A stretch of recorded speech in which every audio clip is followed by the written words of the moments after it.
Assalamu alaikum, shalom everyone, Islam to all the Moors. Welcome to the free astrotheology course. I am Dr. Yasaka. Our textbook continues the Astrology of the Old Testament, or the Lost Word Regained, published in 1892 by the author is Carl Anderson, rather. Okay? So here we go. Let's pick it up where we left off from the last class.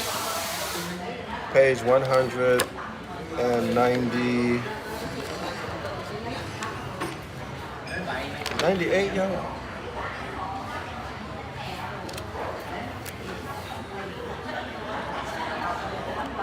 Page 190.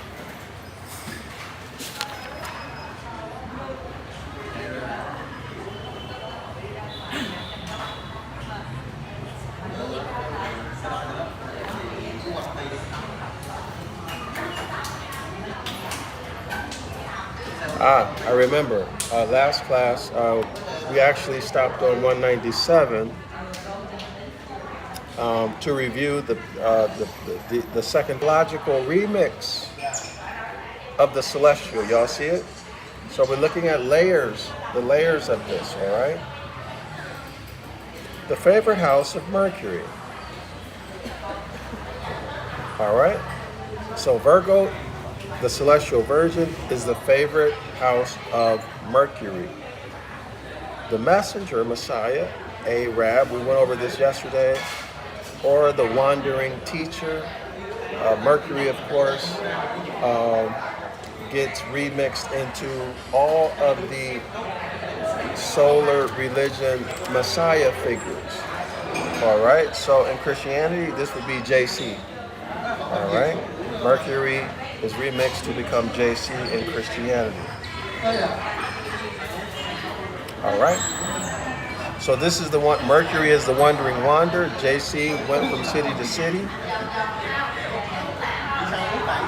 Who is never more than 30 degrees from the sun in aspect. So JC started his ministry at 30 years old. A day per degree. 30 days to a month now. All right. And in the house of study and learning, where all manner of fruit and edibles are kept. All right. So it looks like this is saying that Virgo is the house of study and learning, and this is where JC is. When he learns from, of course, Virgo gets remixed. The Great Mother is remixed into the Holy Spirit, and then the Holy Spirit is remixed into Virgo, so on and so forth. I think y'all get the point, right? So let's continue. So Virgo is, my point is that the Holy Spirit is wisdom personified, right? So Mercury is with the Holy Spirit learning wisdom, all right? I also related this to Thoth yesterday and in other classes too. So it represents a garden. So y'all have to go back and watch the class right before this one. I think it's 117 to get the information on the garden. A place where all manner of fruit and edibles are kept, where all vitalizing things are refreshing to nature. Refreshing to nature. What does that mean, y'all? What does refreshing to nature mean?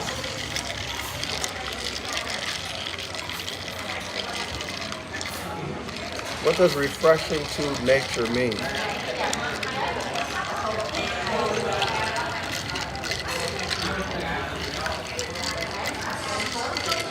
So let's continue. So in this sign, in Virgo, or in the 13th degree of north latitude between the tropics. The tropics are 23.5 degrees north, which is Cancer, and 23.5 degrees south, which is Capricorn. So it's the highest. So Cancer, or the Tropic of Cancer, is the highest elevation that the sun achieves along the ecliptic. And of course,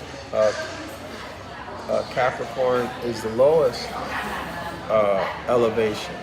All right. So this would be the summer and winter solstice. So let's keep it going.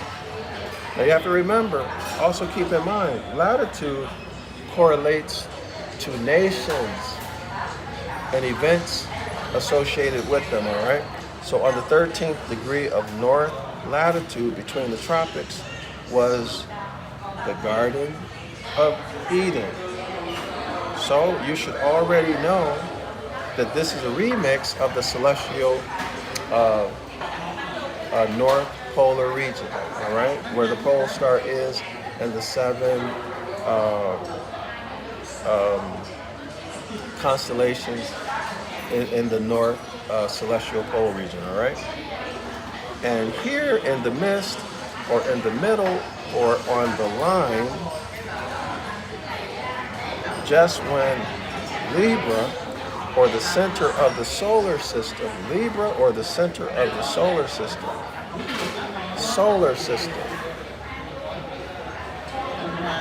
where the joined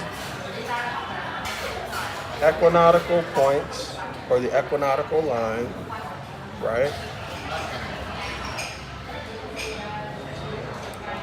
I'm sorry, it says where, let me reread that. And here in the middle, or in the midst rather, or on the line, just when Libra, or the center of the solar system, where the solstitial line joined the equinoctial line to form what today everybody knows as the cross. Okay, y'all? This is the cross that you see in religion, in Christianity. All right? And which sign Libra, now perfectly known to the neophytes, who have become as little children,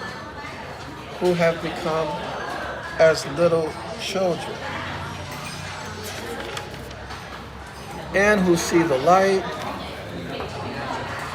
now shining in the darkness. See, that sounds very poetic, and I just realized it's very loud in here. Maybe I should have gone to the, I'm gonna check the other room. There's another space. I'm gonna check it. Maybe if there's no one in there, I'll go there. So listen, y'all. These neophytes who have become as little children and who see the light now shining in the darkness. This is an encoded message. We're going to get into it. Here at the cross, the 4 corners,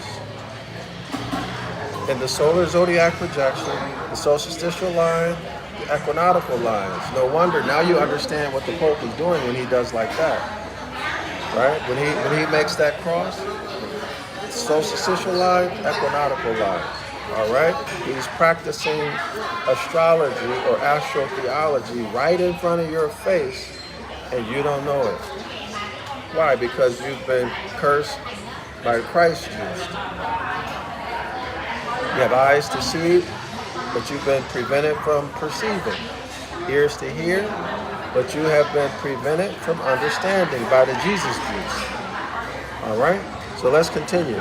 Here at the cross, or the 4 corners, in the center of the garden, this is another remix.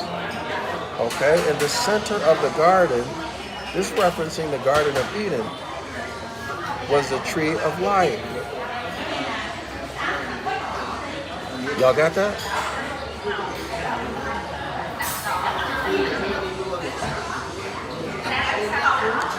Really? spiritually and naturally.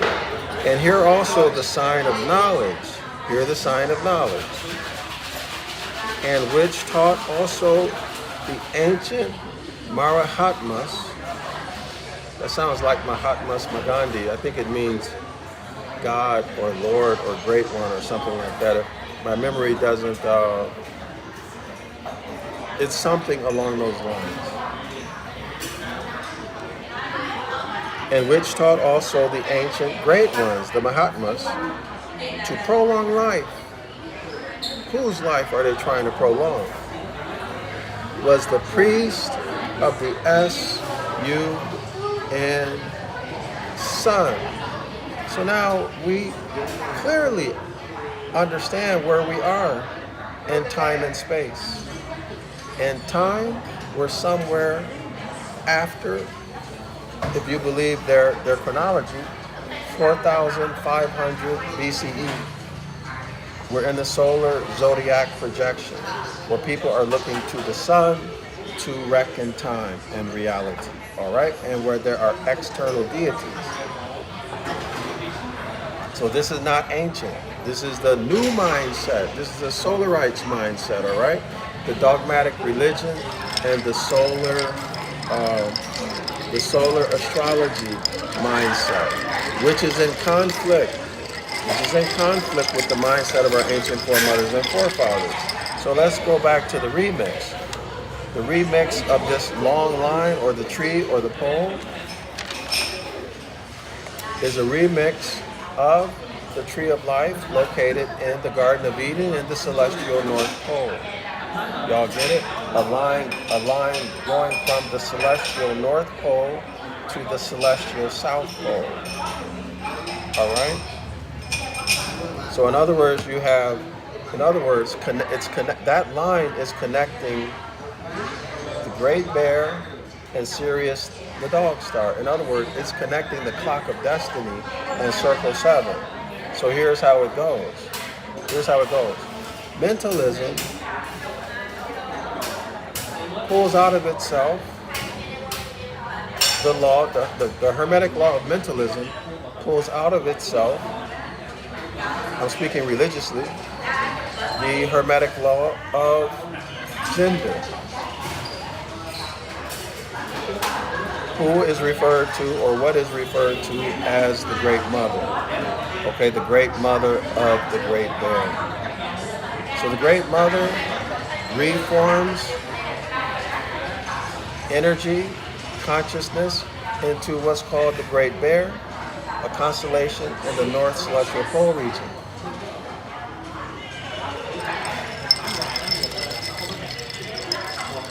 And out of the Great Bear, which is out of the thigh region of the Great Bear, which is today known, the Great Bear today is known as the Big Dipper.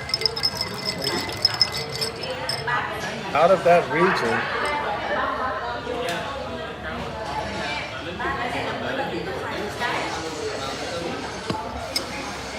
out of that doorway, or a doorway exiting the Great Bear or the Great Thigh, comes all life. All things that are living in the physical world. All things that have been condensed into physical form.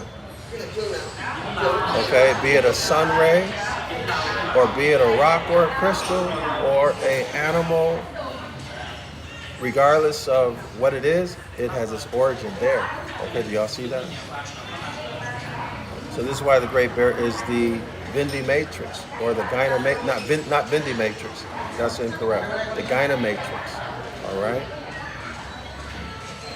So it's connecting the beginning of time, which is when the Great Bear made its first revolution around the celestial North Pole, okay, which is the beginning of everything that moves. We're talking about physical, right? And which is the beginning of life. And that life is the autochthonous Moors. The tail of the Great Bear, which is a handle of the Big Dipper. The second star in the tail is a star called Mitzar. And you can work that out etymologically to Mazarah, to Mitzrayim, and then Mazarah. All right? And we told time by the stars, as above, so below, as below, so above. So everything happens in the heavens first, and then it happens on the earth. This is the Hermetic law of correspondence. So that tree, or that pole, that line connecting the north celestial pole to the south celestial pole, represents the tree of life. Why? In the south celestial pole, this is where the principles are. Principles: love, truth, peace, freedom, and justice. You can distill those down to their most basic form, and you'll get do not harm or injure anyone. All right? Which you can restate as don't steal. Right? Because rights are property.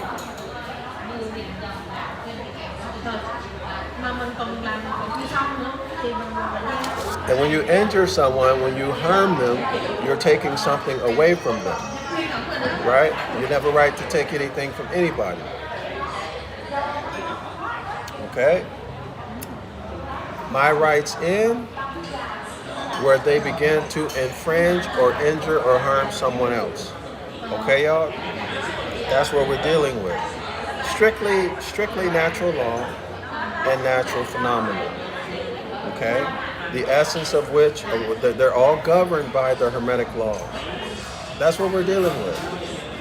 And this is the mindset of our ancient foremothers and forefathers. Okay, this is the tree of life. If you follow the Most High's commandments, you live. Right? And you have full access and enjoyment and control over your birthright. If you break the Most High's commandments, you become a stateless person. You lose your nationality. You lose your land, all property, tangible and intangible. Okay? This is where I hope everyone sees how this is working together. Okay? So this Garden of Eden in the center of the four corners, or in the center of the cross, is a remix straight from the usual place, which is the real and original place, which is the celestial ship of the north, or the circumpolar zodiac projection. All right, y'all? I hope everyone is starting to see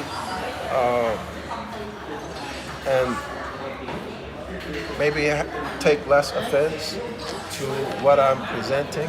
I'm not attacking the solar zodiac. I'm not attacking the current zodiac model. I'm not doing it. I'm just presenting the mindset of our ancient foremothers and forefathers, how we reckon time and reality and live according to natural law, which is to do no harm or injury, directly or indirectly. So you can't play the puppet master and claim you didn't do it when you created the conditions, or you withheld information, you were involved in fraud that ultimately led to some man, woman, or people being harmed and harming others. So you're still ultimately responsible.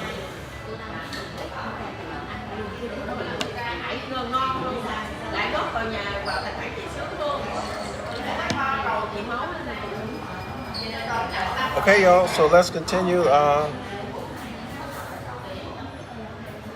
So again, the Garden of Eden is in the North Celestial Pole. This is Mount Zion. The Garden of Eden is Mount Zion in the North Celestial Pole region. Okay, y'all?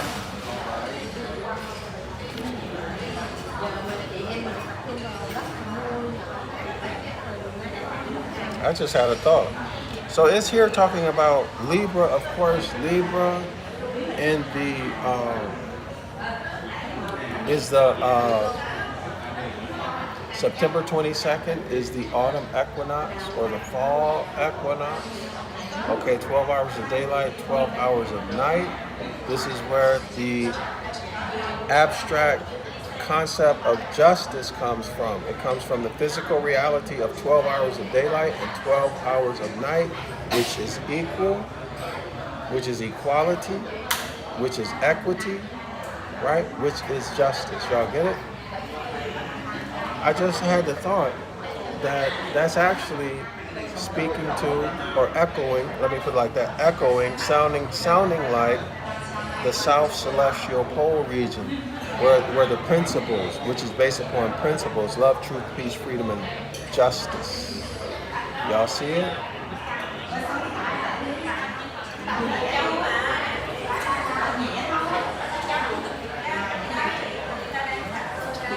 It says here, where the solstitial line joined the equinoctial line, and which sign Libra, now perfectly known to the neophytes.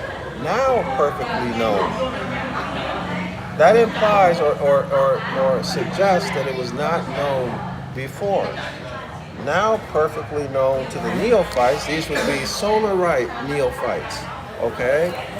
Solarite neophytes, not the mindset of our ancient foremothers and forefathers. Okay? They might call them Typhonians, which is reminiscent of religion. Okay, solarites, solar zodiac projection, Osiris, reckoning time and reality by the SUN sun. All right, as opposed to Typhonians, whose mindset is circle 7 and the clock of destiny. Okay, y'all? So let's keep going. This is what I really wanted to get to on page 119. So these neophytes, listen, y'all, these neophytes who now, remember, he referenced Libra, which is the scales or ma'at in Hermetic mythology. I hope I'm referring to that correctly. And then he goes on to mention Libra, which the neophytes now know perfectly about,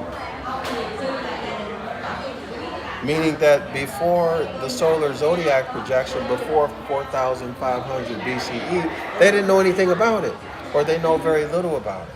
But now they do. And as a result, what have they become, y'all? Who have become as little children. Okay? In other words, they became grown men and women became as little children. See, they spin this in Christianity. Hold on. They spin this, make it sound romantic in Christianity. Y'all gonna have to pause this. This is the best I can do, right? Pause it on the replay. It's the last line of the last paragraph on the page. They have become as little children.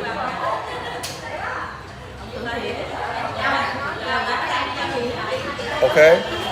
They're romanticizing it as though it's something good for a grown-ass man and woman to become as little children. Now, I know the Christian workout of this is, or they become little children because now their mind is open and you can teach them. Their mind is going to absorb everything. Right? That's the way they explain that. At least in the religion that I was in, that was a doctrine. You have to become as a child. That means you need to accept things. A child doesn't have the experience to critically think and to competently come to a decision or conclusion that is best for him or her and his heirs and his nation and his empire. Y'all know who does a great job of showing the foolishness, the stupidity of this glorifying and glamorizing becoming as little children? Go read The Devil's Pulpit. or watch the classes. I have more than 1,000 hours, maybe 2,500, somewhere around there. It's a lot because I did the Devil's Pulpit class twice. The second class is better than the first. The second class is better than the first. So read the book or watch my classes on YouTube, Zion Law School. Search it, Dr. Yasapa, Zion Law School, or the Devil's Pulpit. PDF is in the description area of this video or other videos that I've done. You can get the link to the free PDF. Read it. And the author does an amazing job with showing the foolishness and the trickery of this notion of becoming as little children. Yeah, when you become as a little children, you become bait, all right? You become an easy catch, an easy target, all right? And they want to put you and keep you in the mindset of a child, dependency. So what are we speaking of right here? The Hermetic Law of Gender. The Hermetic Law of Gender and the cuckoo bird egg, the cuckoo bird seed thought phenomena that they are using on denationalized Moors all over the world. Not just in the Americas. All right?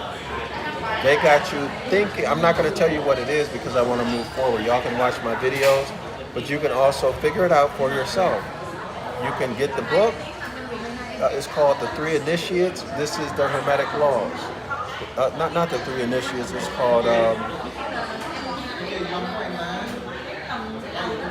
don't remember. Well, it's the Hermetic Laws by the Three Initiates. I think it's published.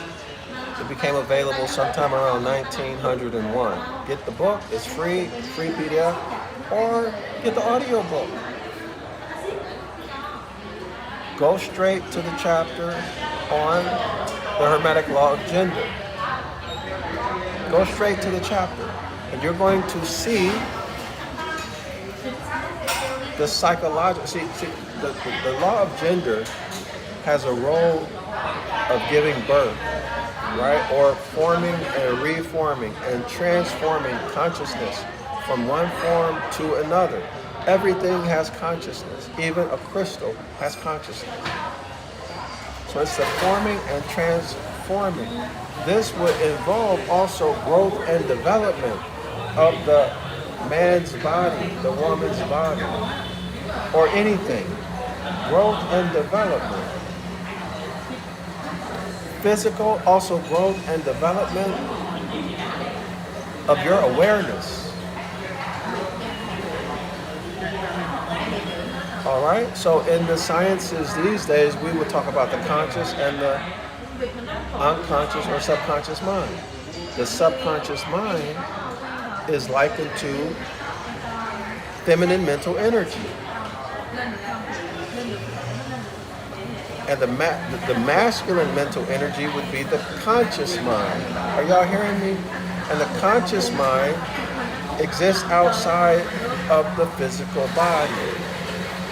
You have to remember, man is thought made manifest from the soil. Thought is a function of the mind, mentalism. Okay? Thought is a function of the mind, which is the first Hermetic law. Thought is where we can exert will. It is the source of will. It is also the source where we get the instructions or the law. In other words, the principles. Love, truth, peace, freedom, and justice. Do no harm. Don't injure anyone. This is the law that governs intelligent men and women in commerce. In commerce. Okay, commerce doesn't mean just doing business, buying and selling. It means interacting with each other. Okay, y'all? This is the great I am in the Biblio-Heliotext that's been remixed into YHWH. Okay, and today they talk about it they talk about the edges of it when they discuss the law of manifesting, or what is that, the secret and all of that. Okay? So when we talk about in the Bible, the Ten Commandments, we talk about the contract, Deuteronomy 28, the blessings and the curses, the birthright. All of that is dependent, contingent on you living in harmony with nature. Having the mindset of our ancient foremothers and forefathers. Circle 7, clock of destiny. Don't harm anyone, don't injure anyone. And when everybody on the planet, all the Moors, live according to Circle 7, clock of destiny, and natural law, don't harm anyone, directly or indirectly, the world was a global brotherhood at peace. Literally for millions, if not more, an uncountable, an unknowable amount of time. I'm not making it up. I'm getting it right from the celestial ship of the north.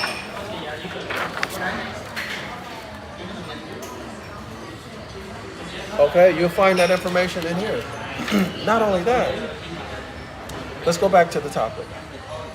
The feminine mental energy is likened to the subconscious mind, which at the direction or at the will of the Father,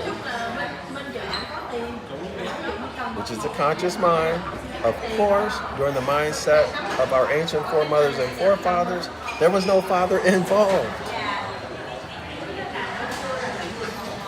Everything was about the great mother.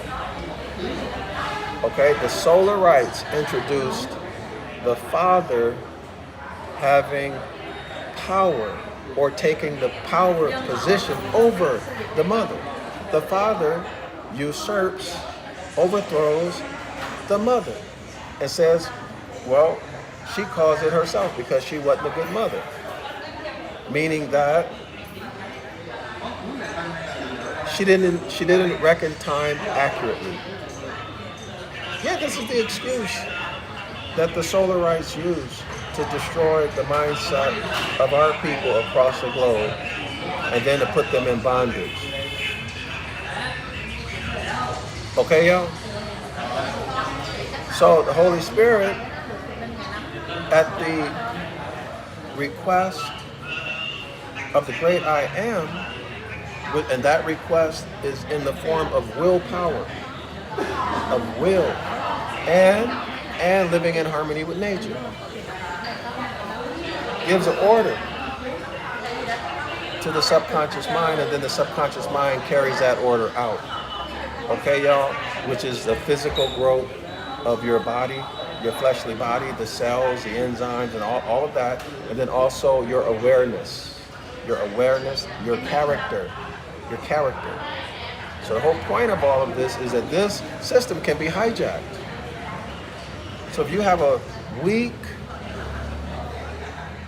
masculine mental energy, weak knowledge of self, your nationality, right?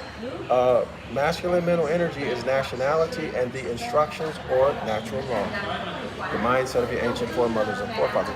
If you're weak in that, another party can come in and plant cuckoo bird eggs in your mind. And they do it since birth, through media, through the public and private fool system. All right?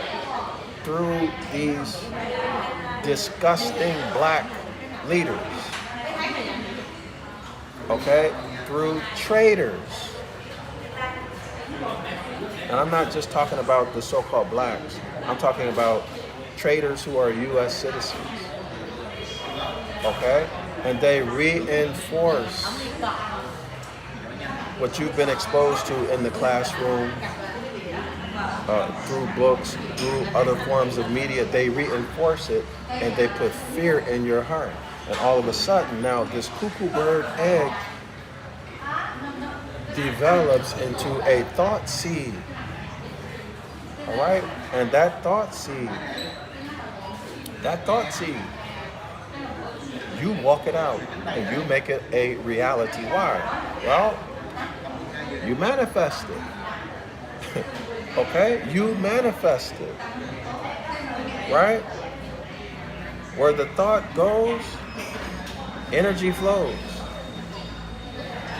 So when you traumatize people, I remember when I was in school, a little boy in elementary school and all of that, primary school today. They would traumatize us with all of this stuff about slavery, and all of this stuff about poverty and hard times. And I think I was lucky. I'm in Asia, so I was lucky. Because my inner voice always spoke against that. Y'all understand? So I didn't create that as my reality. But a lot of people did. Okay, y'all? So a lot of y'all blacks and Negroes and whatever else you might be referred to, even y'all so-called whites, you're not the person who you think you are now. The person you have been, many of the things you have done wasn't your idea. You have been programmed. You have been programmed.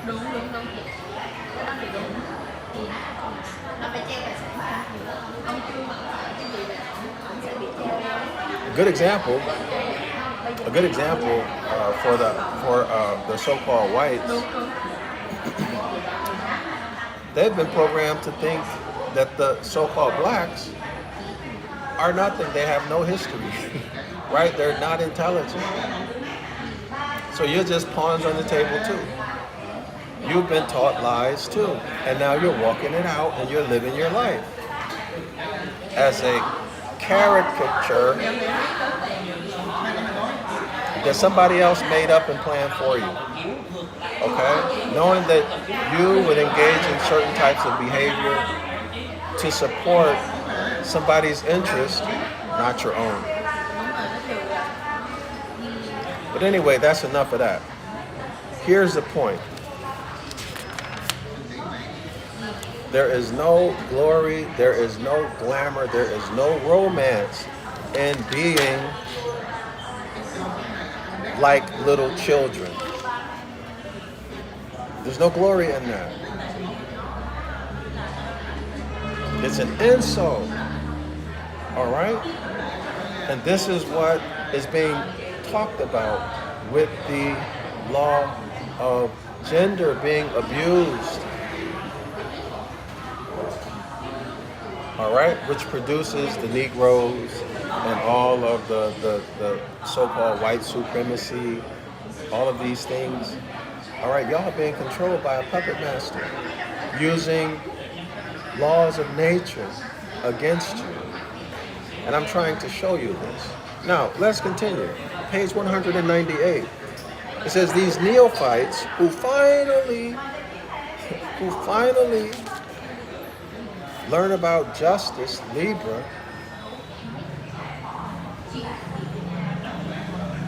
become little children. And now they see, as little children, the child's mind is not developed, so it does not perceive its environment the way a fully developed man or woman would. Okay? It does not see the dangers. It does not see all of the opportunities. It doesn't see the causes and effects of causes. In other words, the child is incompetent. Okay? The child the mind of a child is incompetent by nature. Listen to what it says. So these people who have become as little children and who see the light now shining in the darkness. So you mean to tell me they had to be reduced mentally down to children in order to see the light shining in the darkness? But wait a minute, y'all. What happens when you turn the light on? Do you see darkness when the light's on? No, you don't. You see shadows. You only see shadows. And that depends on the angle at which the light is hitting something. Y'all think about that.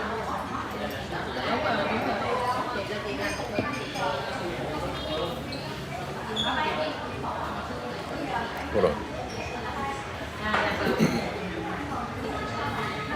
So these little children see the light shining in the darkness.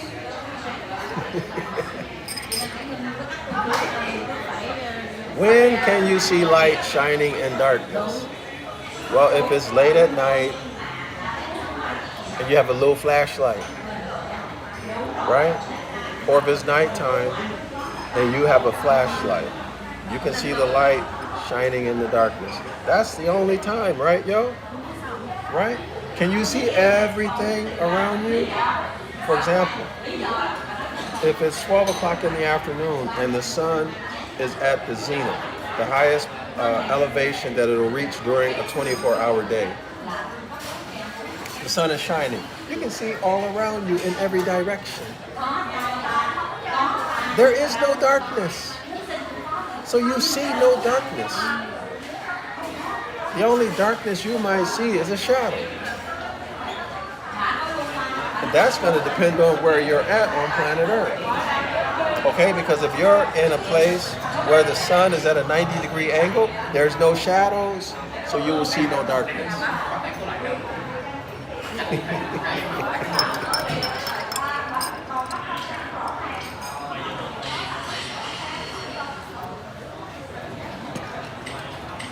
So what's the author talking about? What is the author talking about? So these little children, these Solarites, see the light now shining in the darkness.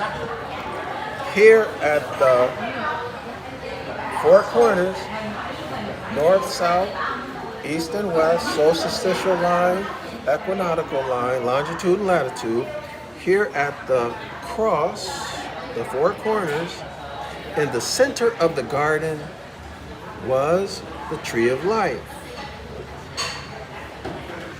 Okay, so they stole the tree of life from the circumpolar zodiac projection, circle 7, clock of destiny, and remixed the same concept of the tree of life into the solar zodiac projection. Really, spiritually, and naturally.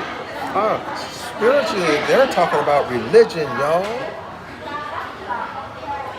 In the Hermetic Laws, when the three initiates, the authors, define spirituality, they define spirituality as the essence of all there is. So what's the essence of all there is? Well, it goes back to the great law of mind, the great law of mentalism, right? Because all of the 6 other Hermetic laws originate from the mind, mentalism. Okay, everybody see that? But in religion, spirituality is not that. Etymologically, spiritual means breath, the art of breathing. But dogmatically, spirituality is talking about doctrine and how closely you live according to the doctrine. The gods, devils, and demons, and all of this is going to vary right across religions. Okay, everyone understand that? So in the center of the cross, that would be the center here. In the center of the cross was a tree of life. The tree of life, y'all, is in the Garden of Eden, is it not? So the Garden of Eden would have to also be in the center of the cross for the solar rites. Okay, y'all? Remixed, stolen, plagiarized. Really, spiritually, and naturally. So the believers, the common people get dogmatic religion. They get spirituality. Dogmatic religious spirituality. Gods, devils, demons, belief systems, doctrine. And naturally, the solar rites get to learn about nature and natural phenomena. You get to the highest, according to the books I've read on astrotheology, the secret society members have to be invited to the highest degrees of their secret society, for example, Freemasonry, and then they are taught astrotheology. They are invited to learn these degrees, and they become considered as perfect men, right? Eyewitnesses. Eyewitnesses of the Christ, right? All of this stuff. So come on, let's continue. And here also the sign of knowledge, and which taught also the ancient Mahatmas, the ancient great ones, the ancient lords, okay, the ancient gods, to prolong life. And they have prolong in italics. Okay, y'all? To prolong life.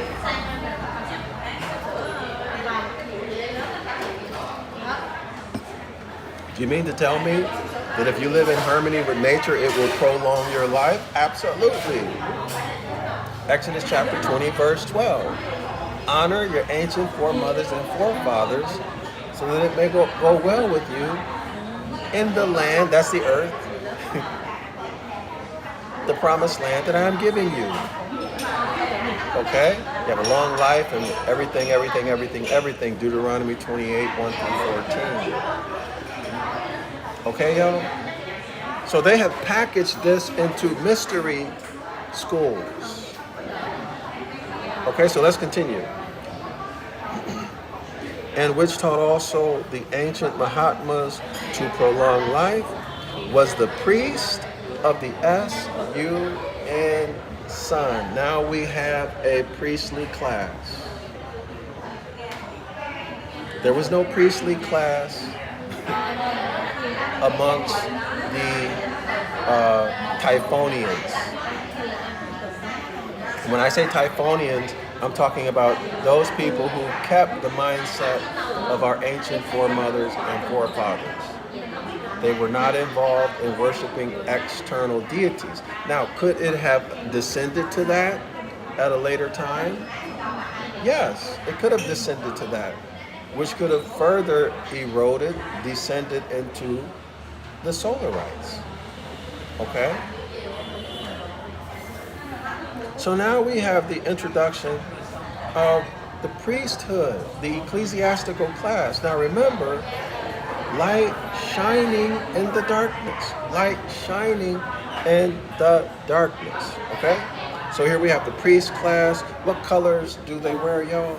They wear black. Isn't that right? Black.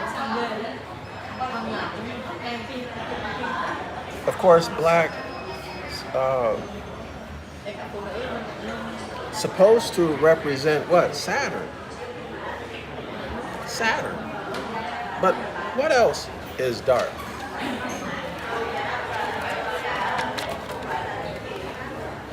Y'all been following me, just be patient. Let's go to page 14, or maybe page 9 first. What else is black? So let's trace it back, y'all. So what I hope I'm doing, not what I'm doing, and I hope y'all can see it,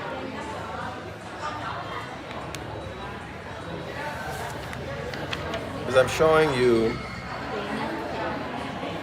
that the solar zodiac projection is a remix. It's not ancient, and it's not the mindset of our ancient foremothers and forefathers. In fact, it's against the autochthonous Moors. Okay, it is against us. All right. That priesthood, all the pharaonic dynasties, and all of this is against us. In other words, it was designed, and its purpose is to bring us down and keep us down. So, give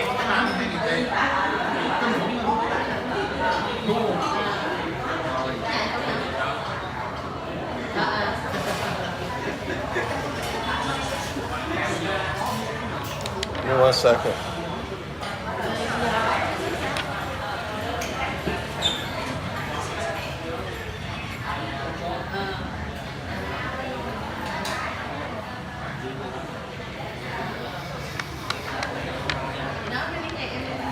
All right, here we are.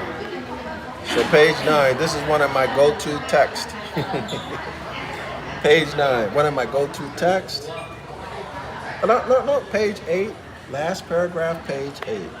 So in the paragraph we just read on page 197, we're talking about Virgo, right? We're talking about Virgo. Let's pick it up, page 8. We get some more about Virgo. So make your correlations, make your integrations. Here we go. Last paragraph on page 8. Again, the Holy Spirit was Virgo, the virgin of the Zodiac, who bore the Immaculate Son, S-O-N. She was the great nurse of all existence. She was the great nurse. So the nurse gives care, right? You have a problem? The nurse is going to care for you, not the physician. Believe that.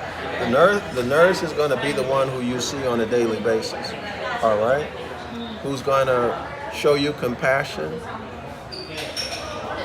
and make you feel safe and secure, or not.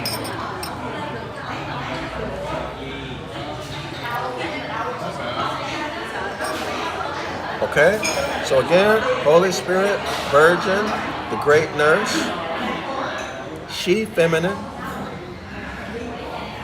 she was wisdom,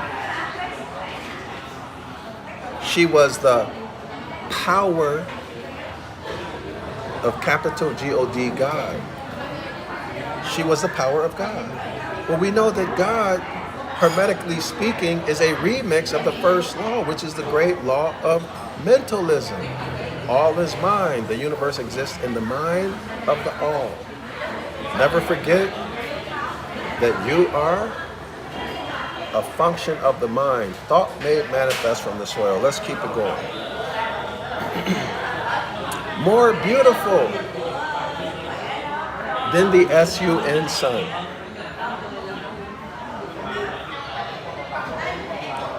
Did y'all hear that? The Holy Spirit was Virgo, the virgin of the Zodiac, who gave birth to the Immaculate S-O-N Son. She was the great nurse of all existence. She was wisdom. Okay, y'all? Go back to page 197. Talking about Virgo and Mercury. And in this house, in Virgo, and in this house of study and learning and knowledge of all kinds. Huh? And Mercury does what in mythology? Mercury writes down the laws that comes from the gods and gives them to man. So we're dealing with sevens, the Great Bear, today called the Big Dipper, all right? Sevens. Anyway, let's keep going. And when quote unquote compared with the light, she is found before it. And when compared with the light, Virgo is found before the light. What does that mean? Let's go back to page 198. These neophytes, these new solarites, this occurring sometime around 4,500 BCE to 4,000 BCE, according to the story. These neophytes learn about justice. Libra, Ma'at. And now they become as little children in their mind. And now they see the light was shining in the darkness. Here at the cross, in the center of the garden, was the tree of life. Oh, do you mean to tell me, y'all listen, do you mean to tell me that the Typhonians, our ancestors who kept the mindset of our ancient foremothers and forefathers, circle 7, clock of destiny, they understood for millions of years or even more. Nobody knows how long we've been on the earth planet. They understood all that time that light was adopted. Let me read it on page 9. We're gonna come back. I want y'all to see this. I want to show you how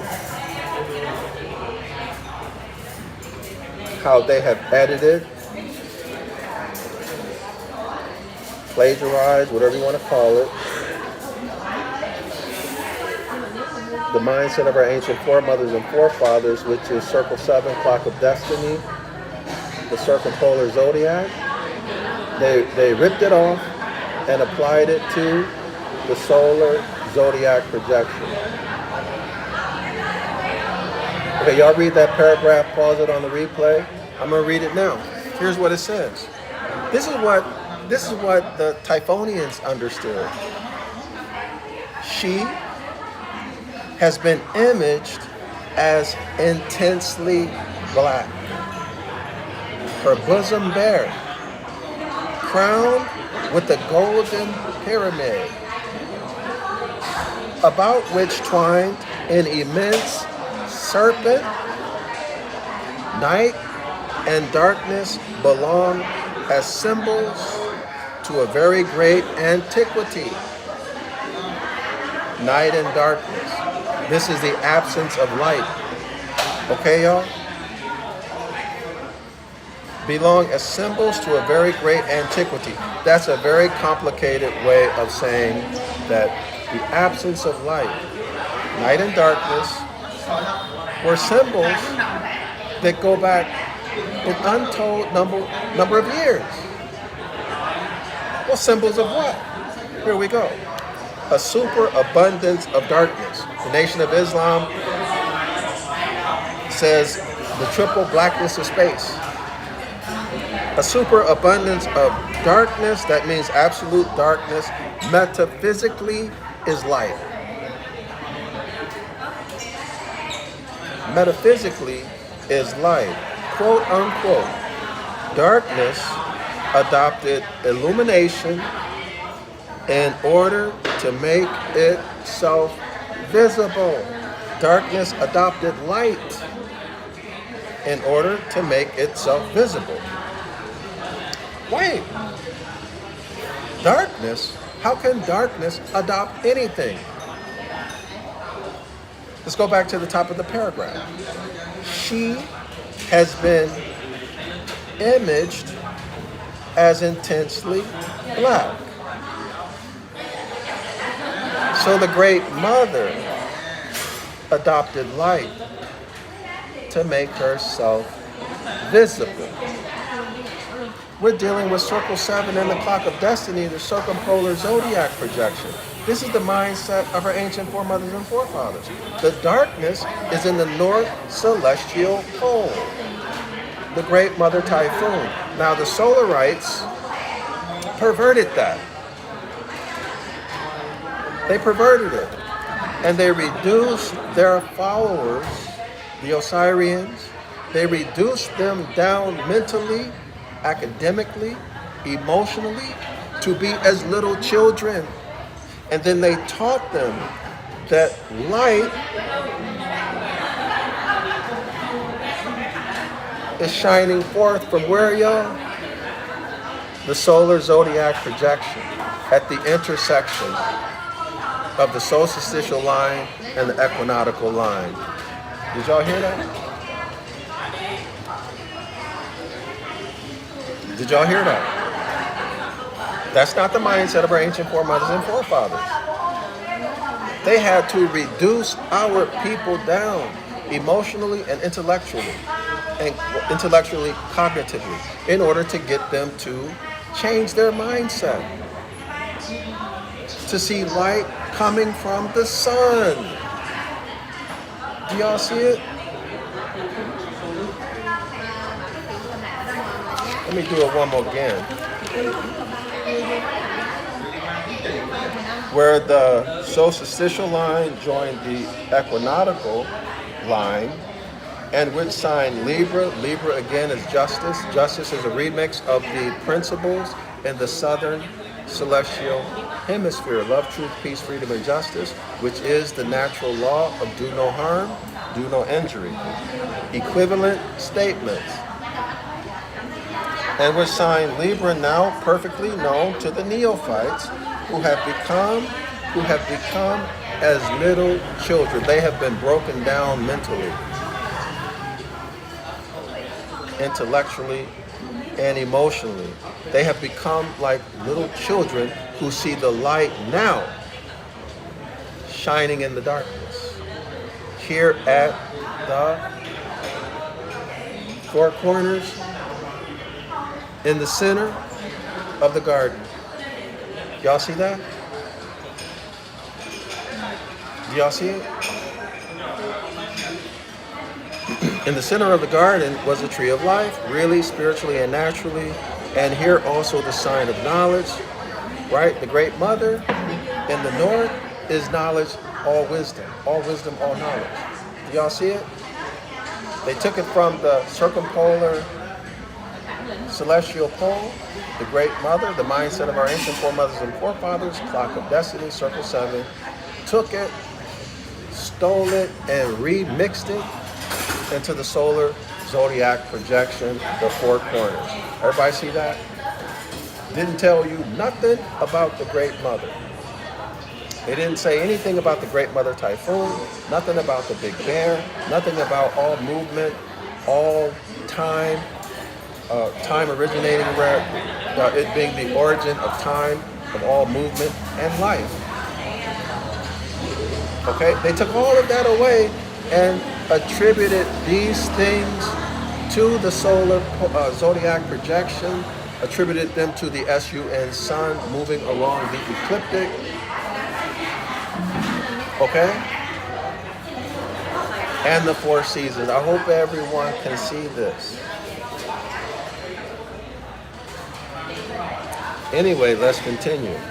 I need to finish this up.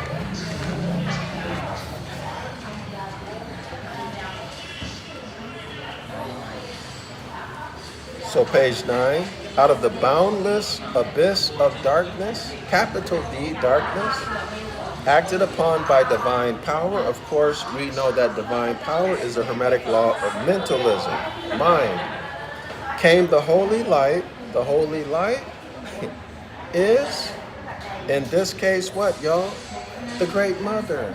the Hermetic law of gender.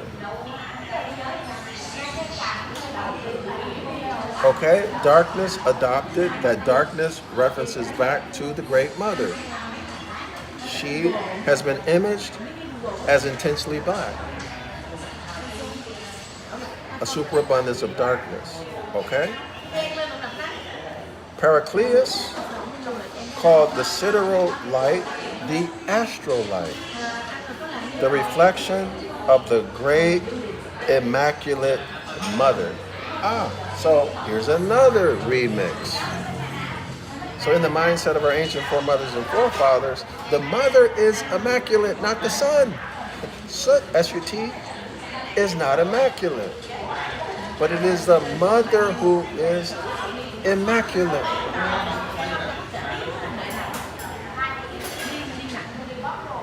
Okay, so the great immaculate mother, to whom the name of the astral light had been given. There's a footnote. Astral light, light derived from the stars. A light only perceived psychically. A light only perceived psychically. Y'all mean to tell me that autochthonous Moors who are living in harmony with nature, who are living rhythmically, rhythm is one of the Hermetic laws, who are living harmonically, rhythmically with nature, can what? They can perceive light from the stars psychically. Psychically. So you mean we're connected to the universe? Right? That's that great database. I think maybe some people might call it the Akashic Records. Some people might say, okay, so we're connected to God.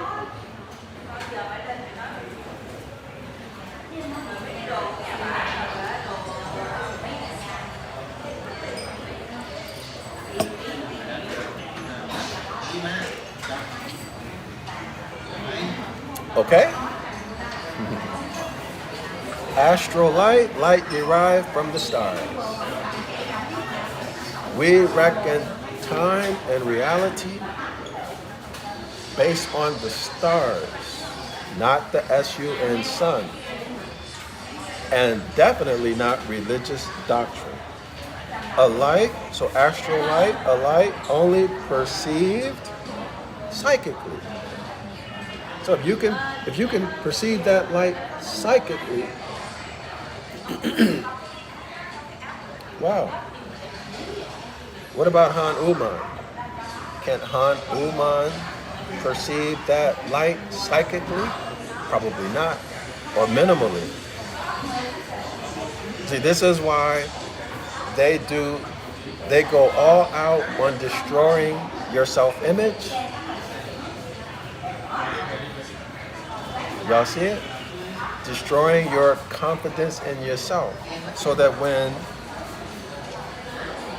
if you ever have or are aware enough to perceive something psychically, you will doubt it. You won't act on it. You won't trust your intuition.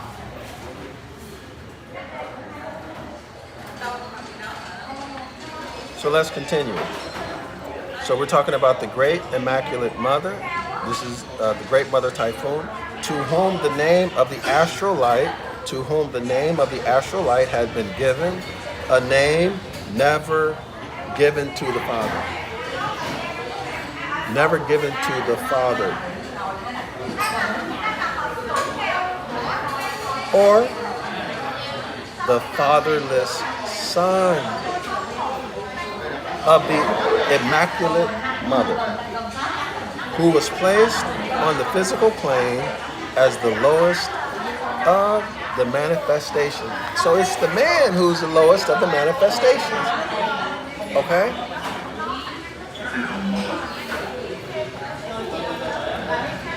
Y'all see that?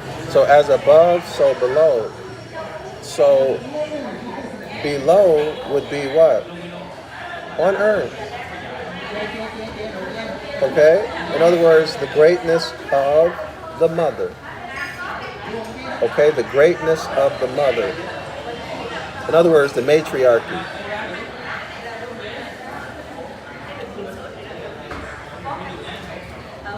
So y'all can pause this on the replay, okay?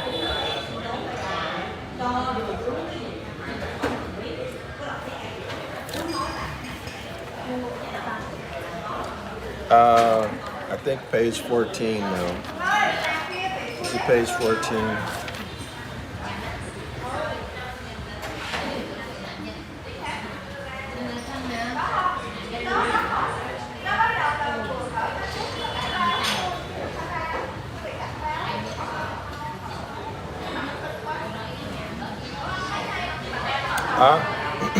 So page 12.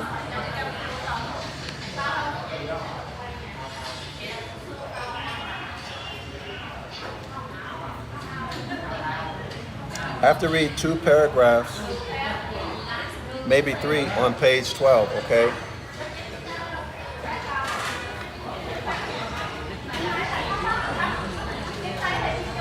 So let me show it.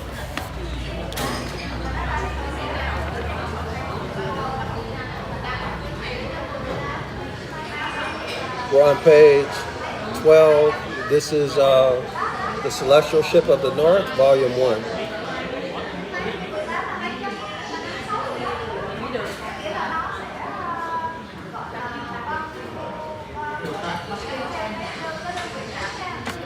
So let's go through this. I'm going to try to speak as little as possible as I read through this.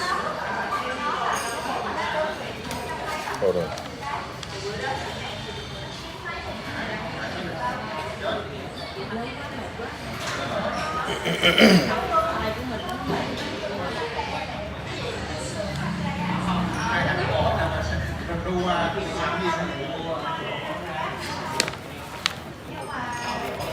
Look at page 11, but last paragraph. Y'all pause this on the replay. Take note of Jehovah, take note of the 4 toes. I'm going to read through this. I'm going to try to do as little commenting as possible. So page 11, notice page 11. These are the 2 pillars, Jachin and Boaz, the covenant of labor and the covenant of work. Okay, here we go. We read that from one mother of the universe was born. We read that from one mother the universe was born. This was the mother Typhon, a primitive figure of power. In other words, an ancient figure of power, okay? A very ancient form of Typhon was the water horse. Y'all hear that? Typhon was remixed into a water horse. This is what it's telling you. The quote-unquote bearer of the waters. So the water horse became known as the bearer of the waters, which was the hippopotamus. So Typhonia was remixed into a water horse. A water horse is a hippopotamus, the bearer of the water. Let's continue. The hippopotamus has 4 toes on each of its 4 feet, and therefore was considered a type of the 4 corners of the earth. Okay, y'all? So when you see the number 4, now you know what it's referencing to, or one of its references. Okay? The cardinal points, north, south, east, and west. A remix of the Great Mother Typhoon. This animal has 4 toes on each of its 4 feet, and therefore was considered a type of the 4 corners of the earth. That's the cross. Okay, y'all? Solstitial line, equinoctial line. Okay? Everything we've talked about up until now regarding that. The earliest types, by types is talking about remixes of the Great Mother Typhoon. There were many. The earliest types, or the earliest remixes, were always feminine.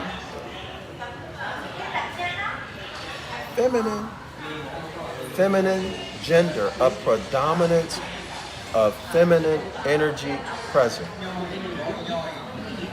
And we're represented as animals. Y'all got that? Represented as animals, or having the properties of animals. This is where you get Zodiac. JC prayed, I think it's Matthew chapter 6. Our Father who art in heaven, let thy kingdom come. He's talking about the kingdom of animals. The Zodiac. The Zodiac. Let your will be done on earth as it is, where y'all? In heaven. The Zodiac. Everything happens precisely according to natural law. Okay? Nothing is harming or injuring anything else. Okay, that's the celestial or the astrological solution to the Lord's Prayer. So the author is continuing. The earliest types or the earliest remix were always feminine and were represented as animals or having properties of animals. Jehovah, Yahweh, Yahuwah, which go back etymologically to Yahoo. Jehovah, who at first was considered female. Jehovah, who was first considered as female. So we already know that we're in the solar zodiac projection.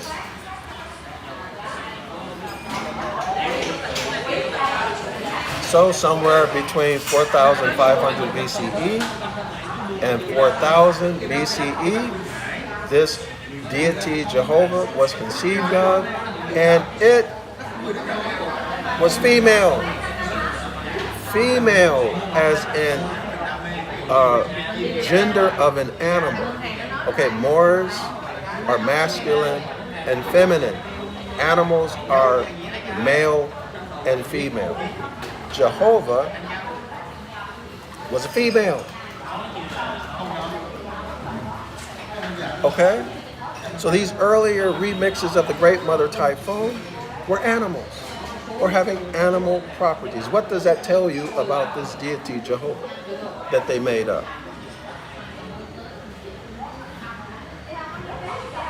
And by the way, this is why the doctrine of not pronouncing the Tetragrammaton's name, YHWH,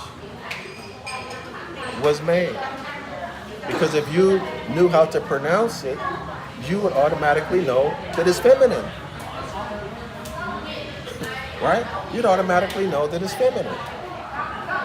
Because words are masculine and feminine.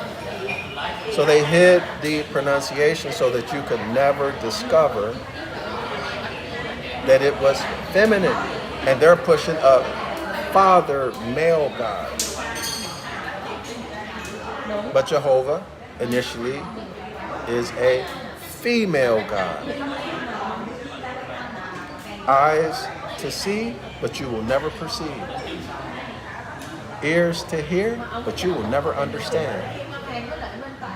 And a lot of y'all are probably experiencing cognitive dissonance right now as I speak. So let's keep it moving. Jehovah was also represented as a type of animal. And by the rabbis, Jehovah was known by the mystical name of the four letters. J, that could be replaced with the Y, right? J-H-V-H, or Y-H-V-H, Yahweh, Jehovah, okay? There, tetragrammaton. Tetra means four, or the four toes of the water horse, which is the hippo. Okay? Tetragram, gram, the four letters, the four pictographs. Aton, A-T-O-N, solar deity, the Hermetic or Egyptian solar god, the Father, the S-U-N, Son.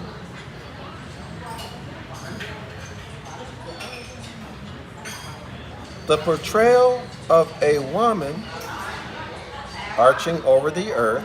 So we're talking about Kemet mythology, right? The portrayal of a woman arching over the earth and resting her hands and feet, 2 hands, 2 feet, that's 4, represents the 4 corners or the 4 cardinal points. North, south, east, and west, the solstitial line, summer solstice, winter solstice, the equinoctial lines, vernal equinox, fall equinox. Together, put them together, you get longitude, latitude, and you get the cardinal points, north, south, east, and west. Y'all see the heavy remixing going on here, y'all? Y'all see the heavy distortion and the twisting of the mindset of our ancient foremothers and forefathers? They had to be reduced to the mindset of children in order to accept this. The zodiac was given as a human female figure. Now I'm going to read that as Hanuman, H-A-N-U-M-A-N, condensed or contracted down to H-U-M-A-N. The zodiac was given as a human female figure. Well, that makes sense because female, that's animals. Hanuman is an animal, right? Half man, half monkey. So it fits, that meaning fits this sentence. And upon this astrological chart, listen y'all, and upon this astrological chart was founded. Did y'all hear that?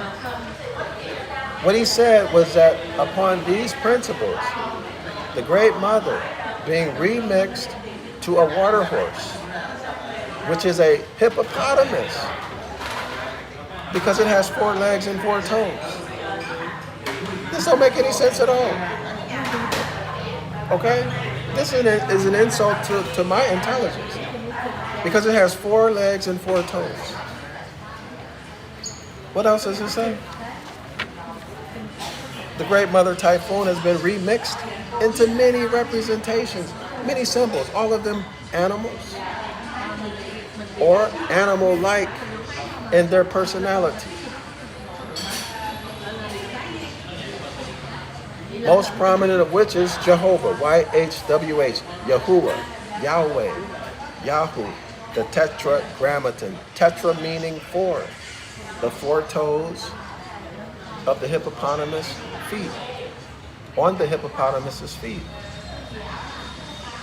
Okay? Tetra, grammar, again, the 4 pictographs, the 4 letters that make up the word Aton, A-T-O-N. This is the Kemetic solar deity, sun god. A-T-O-N, Aton. Tetra, 4. Gram, letters, the 4 letters that make up Aton, A-T-O-N, A-T-I-N, A-T-U-N, A-T-E-N, okay? All of these are vowels. You can throw any of the 7 vowels. There's that 7 again. You can throw any of the 7 vowels in there, and it is still the Kemetic sun god, Aton. Okay, y'all? Period. Okay? Now the Egyptians show, I'm just summarizing this because I want to make this point clear. In the Egyptian mythology, there is a woman arched over, her hands on the earth and her feet on the earth. There you are. 4. 2 arms, 2 legs. 4. The hippopotamus has 2 arms, 2 legs, and 2 hands. Okay? And 2 feet. That's 4. Everybody see it? All right. You can't make this stuff up. What does it represent, y'all? It represents the 4 corners or the Christian cross. the Christian cross in religion, and in the solar zodiac projection, it represents the 4 cardinal points. That's where they got it. A remix of the Great Mother Typhoon into a water horse or a hippo. And then Jehovah. They just made this stuff up, y'all. Listen, the zodiac, the solar zodiac, was given as a human female figure. And upon this astrological chart was founded. There you have it. Was founded means the origin, the basis, the beginning of. This is the solar zodiac projection that was introduced somewhere between 4,500 and 4,000 BCE. Let's continue. Atum, A-T-U-M, that's the same as A-T-O-N. Atum, no, that's not correct. A-T-U-M, not N. A-T-U-M, Atum. The first Adam is called, quote unquote, the Book of the Dead. The Book of the Dead. Next quote.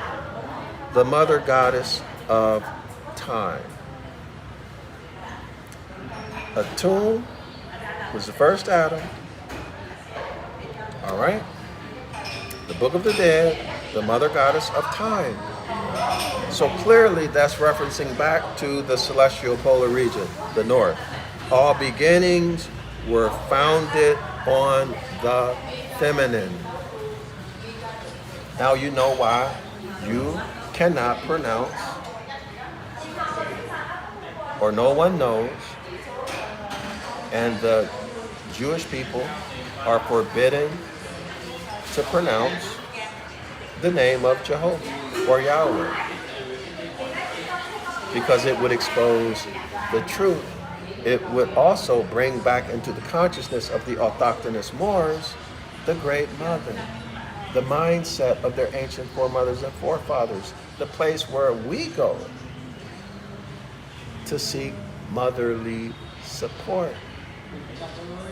Ain't got nothing to do with a father. All beginnings were founded on the feminine. All beginnings were founded on the Great Mother Typhoon, the celestial ship of the north, the celestial ship of life, the Great Thigh.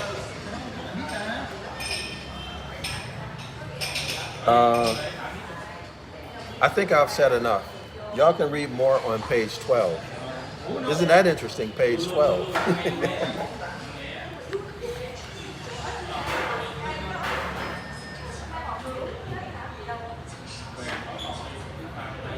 Actually, I kind of want to...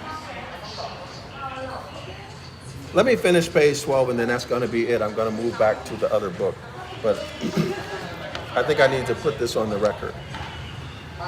The constellation of the Great Bear was known as the Typhonian Thigh, the quote-unquote thigh of the north, the birthplace of the beginnings among the stars. In our Bible, we read, quote unquote, listen to this, y'all. The days come, saith the Lord, that it shall no more be said, the Lord liveth that brought the children up. Let me repeat that. The Lord liveth that brought up the children of Israel, of Isis, Ra, and El, out of the land of Egypt. But the Lord liveth that brought up the children of Isis, Ra, and El from the land of the north. That's talking about the Garden of Eden, Mount Zion, Mount Meru, celestially. So here we see as above, so below, as below, so above. So this is the land of Egypt below and the land of Egypt above. That's coming from Jeremiah 16, verse 14 and 15, okay? The original mother Typhoon, quote unquote, lady of the heavens. was mother, listen y'all, was mother of the male child, also known as Soot. So, Soot is not flesh, so it could not be a male. It would be what? Masculine gender, because it's celestial. Soot is celestial, a constellation. So Soot is predominantly masculine gender, masculine energy, okay? Who grew up to be her consort. Now y'all, this is getting into the remix of the Christian doctrine, the Catholic doctrine, about the origin of the Father. When you look at this, it is incest. If you look at it in any other way other than celestially dealing with energy and just telling a story for teaching purposes. Y'all can get more on this in the Devil's Pulpit, okay? Let's keep it going. Okay, so the Great Mother gave birth, or was the mother of the male child known as Soot, who grew up to be her consort, who grew up to be her husband. You mean to tell me that a mother has a son, and then she marries the son? The son becomes her husband, fleshly. That's incest. That's disgusting, yo. But this is what you see in the Christian doctrine. And who eventually became his own father. He becomes his own father. They're trying to explain the Trinity.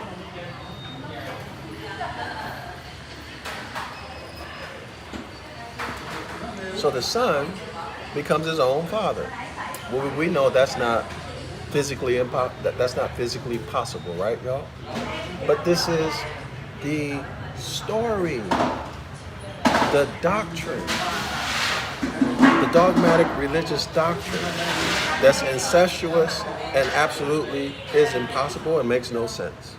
See, this is why the author of the Devil's Pulpit calls Christians stupid. And yet they really are as little children, intellectually and emotionally, because they won't take the time out to learn about their own doctrines and their origin. They're easily manipulated, okay? And played.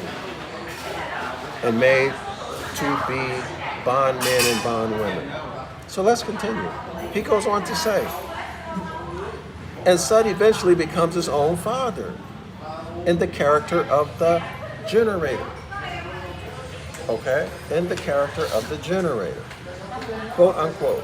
The oldest premonition known in theogony became apparent at this point, which is that of the Escheat son becoming his own father. Now, how does adult, a fully grown, a fully mature, intellectually and emotionally mature adult who has experience in life, how do they believe that a son can be his own father? How do you believe that? Unless you reduce them down intellectually, emotionally. Unless you totally separate them from natural law and nature. You reduce them down to having the mind of a child. Then you can run this game on them. Okay? So, it continues.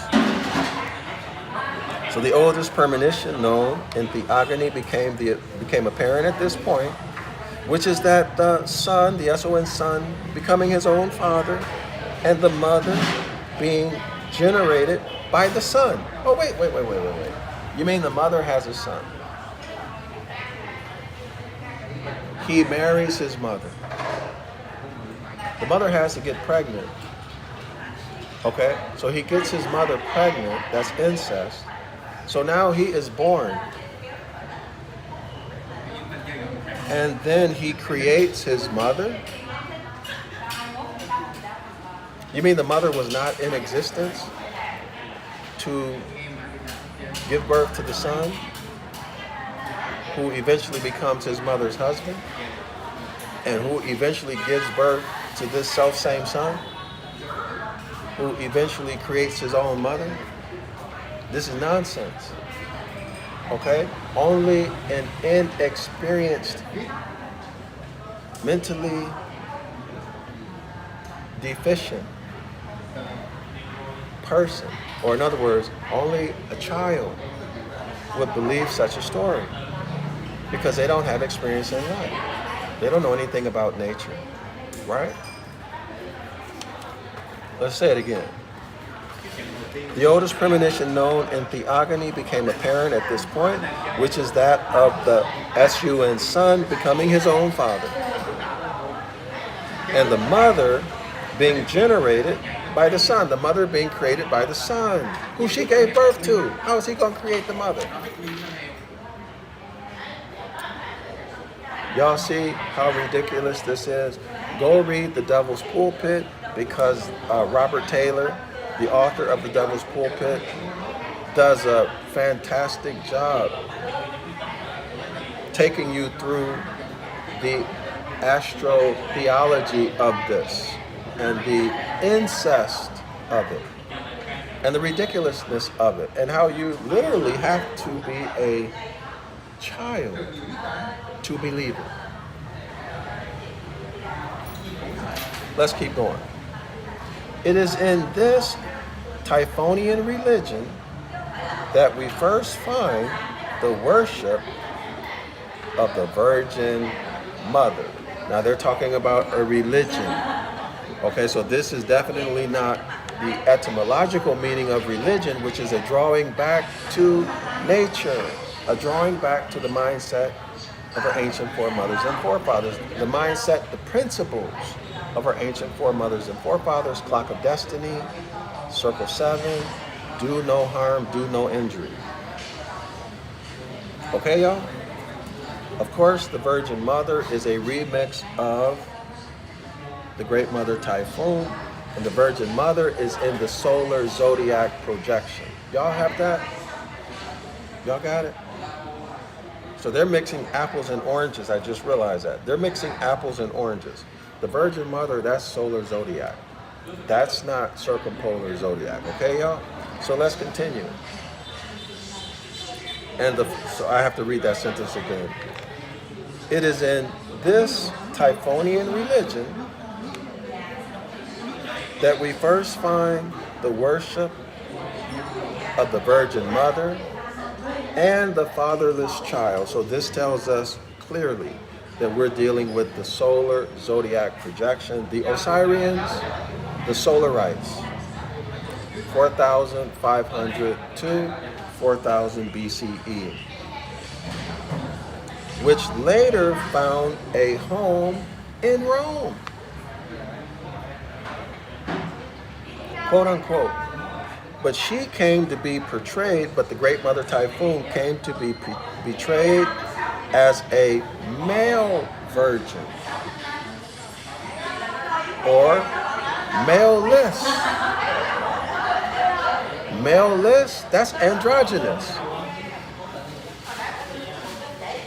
To indicate the beginning or creating power on the way towards the final fatherhood. So what is this telling us?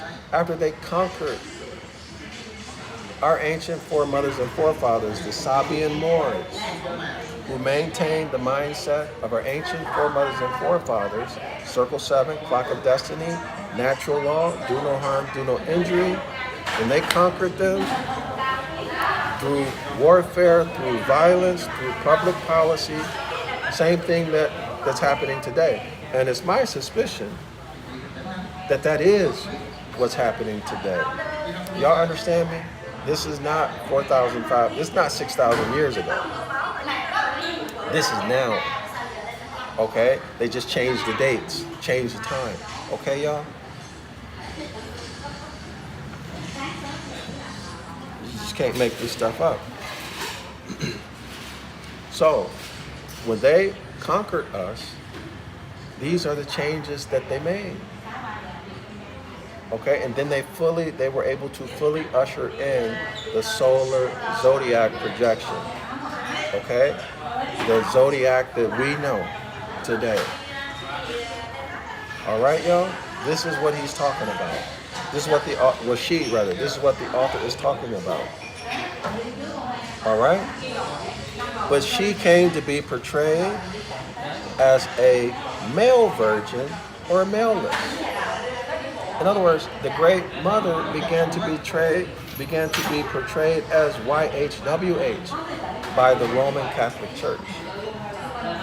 Y'all see it? Everybody see it? As YHWH. Who, remember, YHWH was initially feminine. Now, YHWH, Yahweh, Jehovah, is presented as masculine, as a man.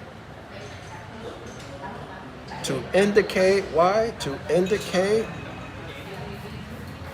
the beginning or creative power on the way to final fatherhood. This is the way they justified it, or the way they hid it, okay, y'all? The transition from matriarchy, feminine energy, as above, so below, to male gender and the paternity, the patriarchy. Okay, y'all? This is how the story went down. So we're tracing it back. It was Manu who said, the male virgin. Y'all hear that? The male virgin. So we're dealing with androgyny and hermaphrodites. Gave birth to the light. Did y'all hear that? The male virgin gave birth to the light. No. The Great Mother Typhoon gave birth to light. Do y'all see it?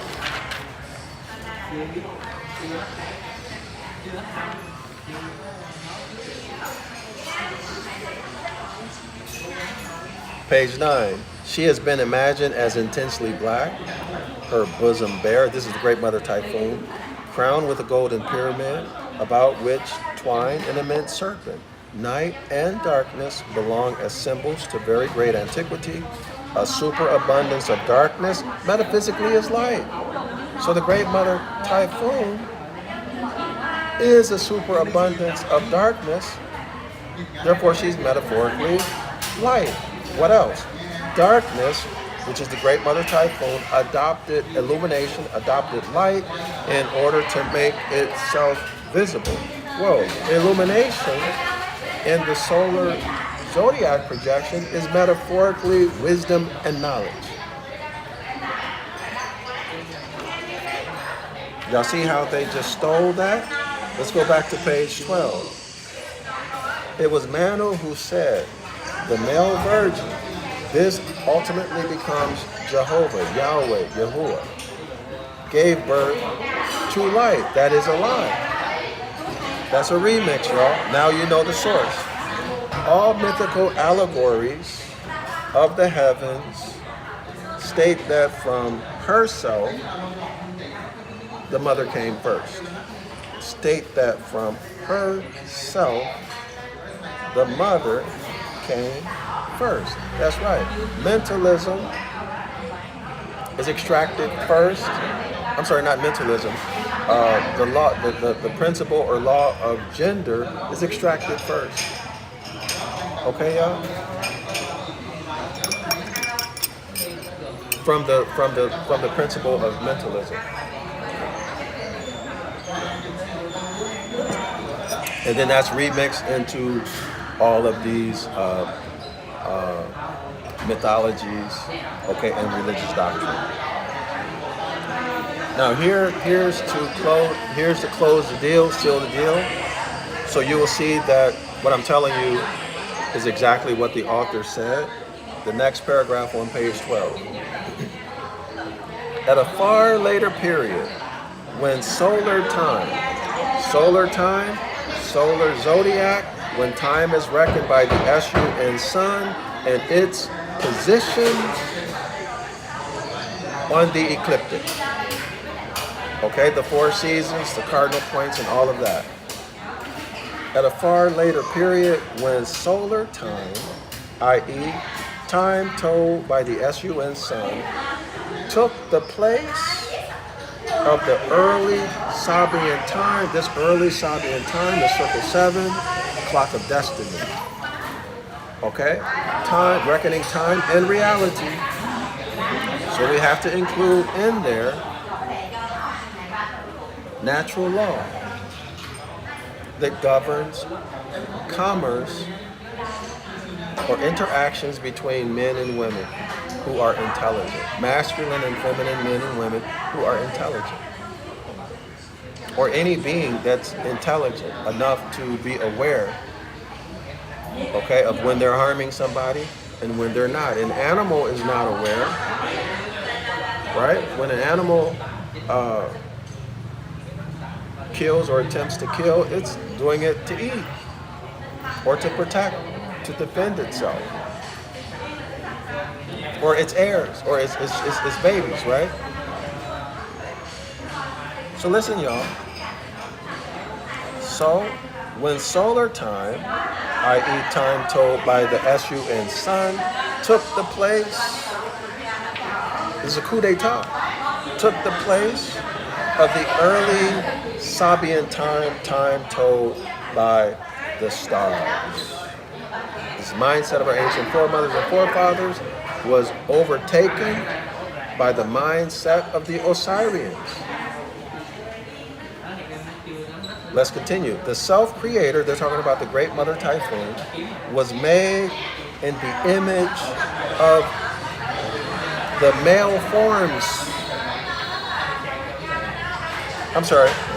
The self-creator, this is the great mother Typhoon, was made in the image of the male. Now again, a male is an animal or an intelligent creature that has a personality like an animal. Forms of worship of this very early religion, Christian, or the solar religions, right, are somewhat obscure, but it did not in any way constitute a mystery of immodesty. Oh, he's talking about the Typhonians. Didn't constitute a religion, a mystery rather, of immodesty. He's referencing or comparing that to Freemasonry, secret societies, Christianity, so on and so forth. For it is known that originally it was pure and beautiful, relating to the mystery of life itself. Nothing impure had ever been connected with it, with Typhonianism, or the mindset of our ancient foremothers and forefathers, clock of destiny, circle 7, and natural law, do no harm, do no injury.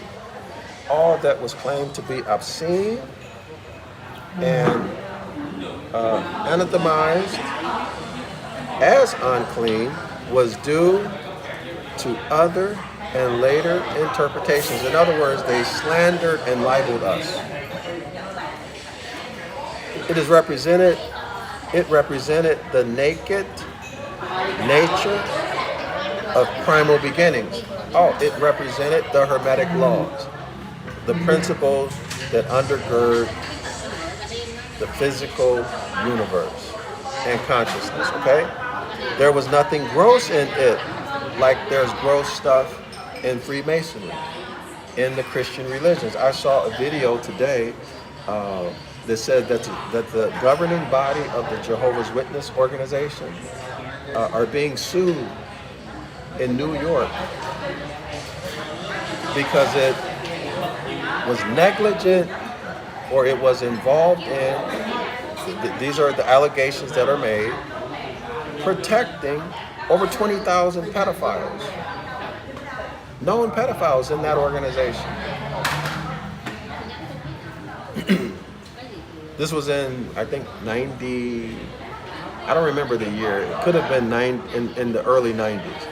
But I remember how they came out so hard against the Catholics who were publicly exposed. They had all kind of lawsuits. about pedophilia. You know, the priests raping little boys. And I used to always wonder why they come out so hard against them like that, right? And then I finally realized, you know, that they were involved in it. The same thing. That's why they came out, okay? Remember, when someone's pointing the finger at you, there's what? 3 fingers pointing back at you. Y'all see that?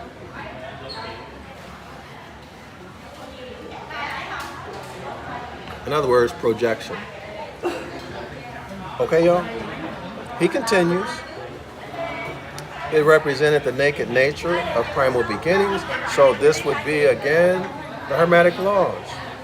The primitive physiological conceptions of a creative force.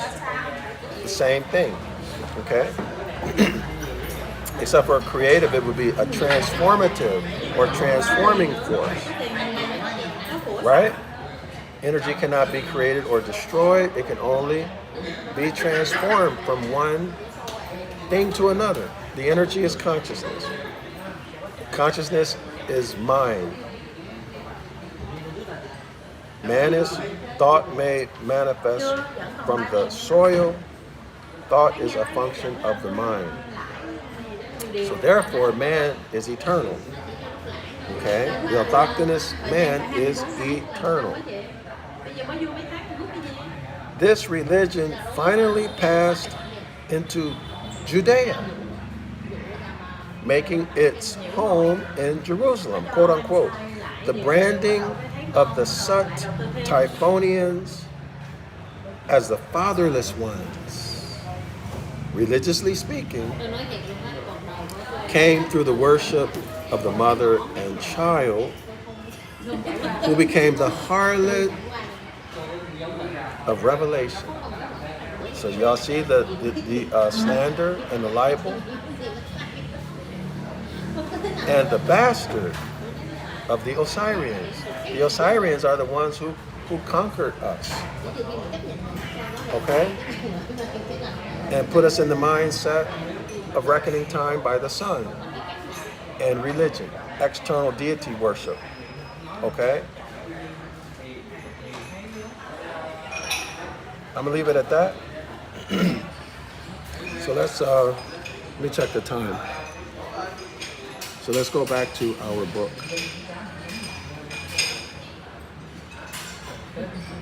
Okay, I still got some time. Hold on.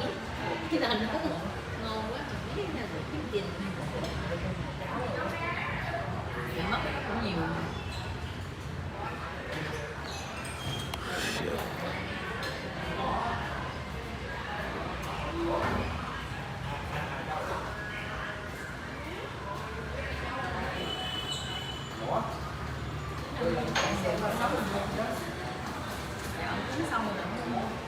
Cơm canh đây nhà họ tổ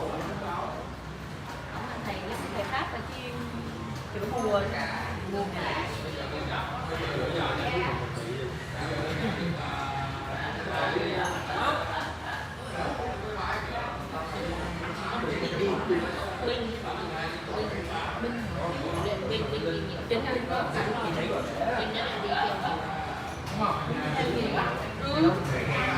anh luyện anh lấy thì nó được chứ nó sai đi người ổng không ok thay đổi hết sức mặt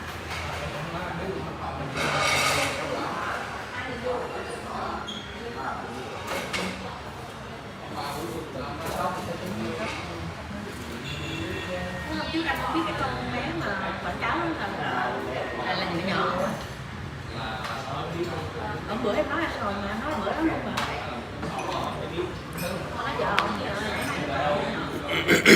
Excuse me. Ông lấy nó từ năm 16, 17 tuổi tới giờ. All right. Page 198. So we're back. We're gonna focus on our core textbook.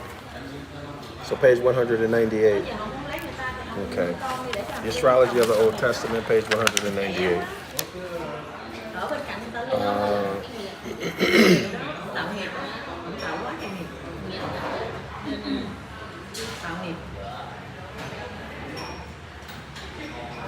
Okay, so let's start with the 1, 2, 3, 4.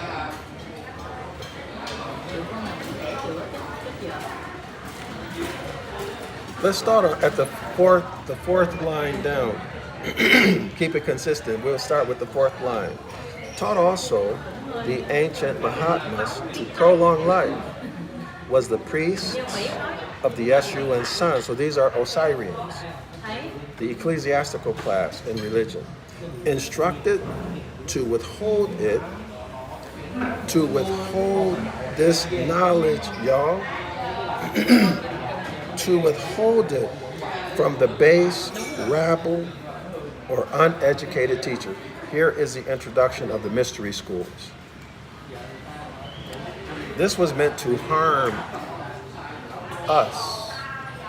This is a concentration of knowledge and power amongst a priestly class, ecclesiastically, give you a dogmatic religion, okay? And then they'd have a class of people who had knowledge about nature and natural law. That information is not to be made available to you. Why? To keep you out of harmony with nature, to keep you in a position of bondage. Okay? To keep you in a position of the mind of a child. You don't know anything about nature or natural phenomena. I don't care how many degrees or PhDs or MDs or JDs you have. You don't know anything about nature. Therefore, the law of cause and effect, each of the Hermetic laws are going to wreak havoc in your life. Because why? You're out of harmony with nature, and nature will therefore work against you until you correct course. Why? Because you're injuring others and yourself.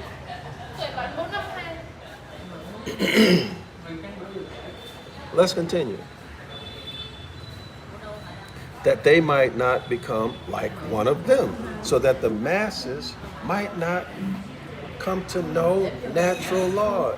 They might not come to learn that they should not harm others.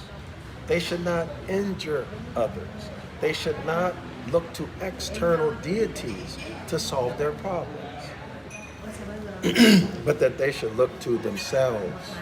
And who else? Or what else? Well, we're told it's the North, the Great Mother. Remember we went through this yesterday, many other times, that the autochthonous Moors would turn to for parental comfort. Or for what? For nursing. For guidance. In other words, we go back to source. We go back to the source. Okay? In other words, we go back to ourselves.